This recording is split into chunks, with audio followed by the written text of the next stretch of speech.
পৃথিবীতে এখন সবচেয়ে অভাব হলো ভালো মানুষের অভাব। যেমন আমার এখানে ওই যে ইয়া ভাই রুকাইয়া করে, হ্যাঁ, ওই যে আমি একজন পরিচয় করায় দিছি না, এখন উনি বলতেছে যে এখন চাপ বেড়ে গেছে ওদের, ওই যে আমরা প্রোগ্রাম করেছি, তাছাড়া উনি তো মালিক ভাই অনেক ভালো মানুষ, তো এখন চাপ বেড়ে গেছে, উনি এক্সপান্ড করছেন, বলতেছে স্যার ভালো ছেলে পাচ্ছি না। আমি বললাম পৃথিবীতে এটিরই সবচেয়ে বড় অভাব, মানে সে যে আরও যে তাদেরকে দিয়ে করাবে, এখন রুকাইয়া করতে হলে নিজে সলিড না হলে রুকাইয়া হবে না।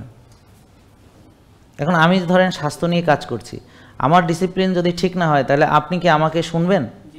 আর তাছাড়া আমি বুক ফুলাই এ কথা বলতে পারবো? আমি মসজিদে গেছি, আপনাকে বলতে পারবো ভাই আপনিও যায়েন ফজরের নামাজে মসজিদে, ঠিক আছে, এখন আমি না গিয়ে আপনাকে বলতে পারবো? বা বললে আমার কাছে ভালো লাগবে? আর তাছাড়া আমি যে যাইতেছি কিনা আমার লোকজন দেখতেছে না, আল্লাহ দেখতেছে, সেটা তো পরের কথা, কিন্তু মানুষরাও দেখতেছে, ইমাম সাহেব দেখতেছে, বা আমার সাথে পাশে যারা নামাজ পড়তেছে এলাকায় ওরা তো দেখতেছে, তাই না?